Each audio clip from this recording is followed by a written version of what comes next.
The grand studio lights of The Late Show with Stephen Colbert bathed the stage in a warm, inviting glow, the kind that promises laughter and light-hearted banter after a long day. The audience, a sea of eager faces packed into the Ed Sullivan Theater, buzzed with anticipation, their applause thundering as the band wrapped up the final musical number. Stephen Colbert, ever the charismatic host in his impeccably tailored suit, strode out from behind the curtain with that signature grin, his eyes twinkling under the spotlights. "Ladies and gentlemen, tonight we have a true icon, a woman who's redefined wit, wisdom, and wardrobe on television for decades. Please welcome the one, the only, Candice Bergen." The crowd erupted, cheers echoing off the walls as Candice emerged, elegant as ever in a sleek emerald green gown that hugged her figure just right, her blonde hair cascading in soft waves, diamonds catching the light like stars. She waved graciously, her smile warm yet laced with that knowing sparkle, the one that said she'd seen it all and come out swinging. As she settled into the guest chair, crossing her legs with poise, Colbert leaned in, microphone in hand, ready to dive into the evening's festivities. Little did the audience know, this was no ordinary appearance. Tensions simmered beneath the surface, old wounds from political battlegrounds threatening to crack open like fault lines in the earth. Candice, fresh off promoting her latest ventures, carried the weight of her storied career, from the trailblazing days of Murphy Brown to her sharp commentaries on modern media madness. The applause died down, and Colbert began with the usual flair. "Candice, it's an honor to have you here. You've been slaying on screen since before I could tie my own shoes. Tell us, what's the secret to looking this fabulous at 79? She chuckled, a rich, melodic sound that filled the studio. "Oh Stephen, it's simple, good genes, better gin, and avoiding Twitter after 8 p.m. The audience laughed, the ice thoroughly broken, but as the conversation flowed into safer territory her early modeling days, the hilarity of filming Boston League Gala, there was an undercurrent, a subtle shift in her posture, as if she were steeling herself for the inevitable pivot. As the conversation deepened, Colbert's humor took on that razor-sharp edge he's famous for, slicing into the cultural zeitgeist with precision. He leaned forward, eyes gleaming. "Candice, your Murphy Brown reboot is timely gold, poking fun at the Trump era, the endless cycle of scandals and tweets. It's like the 90s all over again, but with more bots." The audience chuckled, but Candice's expression shifted, her blue eyes narrowing just a fraction, the lines around them deepening with a mix of amusement and annoyance. She set her glass down with deliberate care, the clink amplified by the microphones, a small sound that somehow commanded silence. "Timely, yes, but let's not romanticize it, Stephen. Back then, we fought for truth in journalism. Now, it's a battlefield where facts are the first casualties. And don't get me started on late-night hosts who think comedy excuses complacency." The words hung in the air, sharper than intended, and the crowd's laughter faltered into murmurs. Colbert, quick as ever, tried to pivot with a self-deprecating chuckle. "Ouch, Candice. Calling me out on my own show? That's bold even for Murphy Brown." But she wasn't done. The floodgates, cracked by years of watching her industry bend to political winds, were creaking open. "Bold? Try necessary. You sit here every night, lampooning the man in the White House, but what changes? Ratings go up, sure, but the divide widens. We're entertainers, Stephen, not activists, though sometimes the line blurs, and I for one am tired of dancing on it." The studio fell into a stunned hush,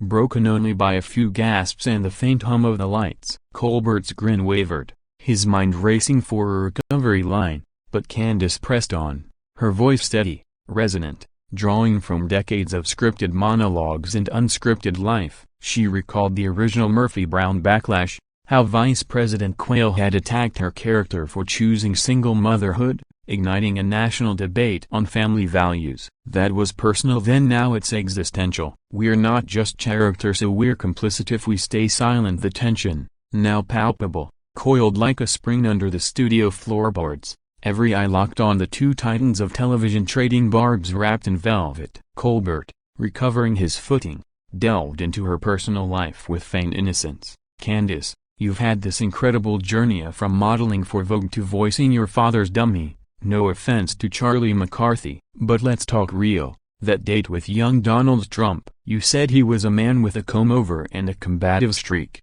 Details, please. See, the nation demands it. The audience tittered, expecting a zinger, but Candice's face hardened, her lips pressing into a thin line as memories flooded back, not fond ones, but cautionary tales from a bygone era. She uncrossed her legs, leaning forward, her voice dropping to a husky timbre that commanded absolute attention. Demands? The nation demands truth, Stephen, not gossip prepackaged as entertainment. That date was a lifetime ago, when he was just a brash developer, not the architect of division he became. I went home early because I saw the red flags waving like flags at a rally. A ego, entitlement, the kind that bulldozes decency. The words landed like punches, the crowd gasping in unison, a mix of shock and solidarity washing over them. Colbert's eyes widened, his quick wit momentarily stunned, as he stammered, "Red flags?" "I thought it was the hair." Forced laughter, but it fell flat,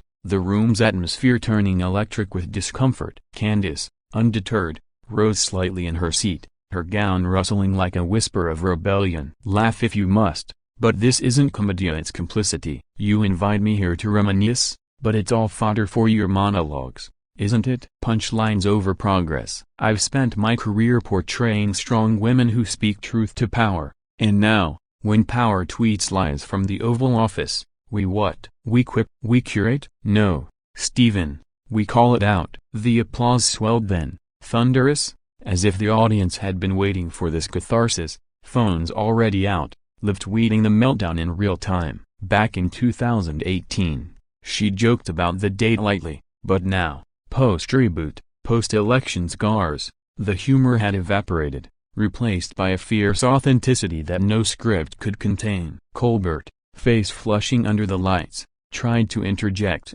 "Candice, we're on the same side here. Late night is resistance theater," but she cut him off, her voice rising. "Resistance? Or revenue? Your show's ratings soar on outrage, but where's the real fight? I'm done being the punchline for your political pantomime." With the studio now a cauldron of conflicting emotions, Candice Bergen's resolve crystallized, her decades-honed instinct for dramatic exit kicking in like muscle memory from countless scenes. She placed her hands on the arms of the chair, pushing herself up slowly, deliberately, the emerald fabric of her gown shimmering under the unforgiving lights as if armoring her for war. "What matters to me, Stephen, is integrity on screen and off, but this feels like a setup, a chance to trot out the old stories for cheap laughs while the world burns. I'm not your prop tonight." The words sliced through the air, sharp as a guillotine, and the audience's reaction was a tidal wave, a half-rising in ovation, half-frozen in disbelief, their phones capturing the surreal scene in fragmented bursts. Colbert stood too, microphone clutched like a lifeline, his voice cracking with uncharacteristic vulnerability. "Candice, let's not end like this. You're a legend. Sit, please, tell us your side unfiltered." But she was already moving, her heels clicking against the polished stage floor with rhythmic authority, each step echoing like a heartbeat in the sudden silence. The crowd parted their applause into a path, some calling out, "You go, Candice," while others murmured, "What's happening?" Backstage, chaos reigned, assistants fluttering like moths, the director yelling into headsets, "Keep rolling, this is Emmy bait." Candice's mind, a whirlwind of clarity amid a storm, flashed to pivotal moments, the 1992 VP debate fallout, where her show became a cultural lightning rod, the quiet nights penning op-eds on gender equality, the recent reboot table reads where writers mined her life for material too raw to ignore. In the dim glow of her dressing room, mirrors reflecting a woman transformed by the fire she just unleashed, Candice Bergen sank into a plush chair, the adrenaline ebbing into a profound,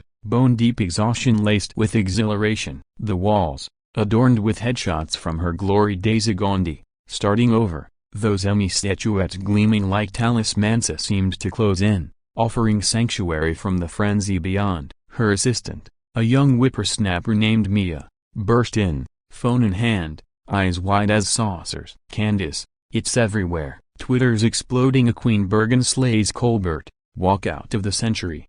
Even the New York Times is live blogging. Candice waved a manicured hand, dismissing the digital din, but curiosity won. She took the device, scrolling through the torrent. There it was, grainy fan videos capturing her ascent from the chair, the poised stride, Colbert's stunt pivot. Comments poured in support from feminists hailing her as a beacon, critics decrying her as past her prime diva, and neutral observers marveling at the raw theater of it all. A text from Diane English, her Murphy Brown creator, channeling the spirit proud of you, Murph. Another from an old flame, teasing, always knew you had exit stage left down pat. Laughter bubbled up, unbidden, easing the knot in her chest. Outside, the show's second half lurched forward without her, Colbert no doubt spinning the incident into comedic gold, perhaps a monologue bit on when guests become the host. But here, in this cocoon, Candice reflected on the cumulative weight of a career bookended by patriarchs,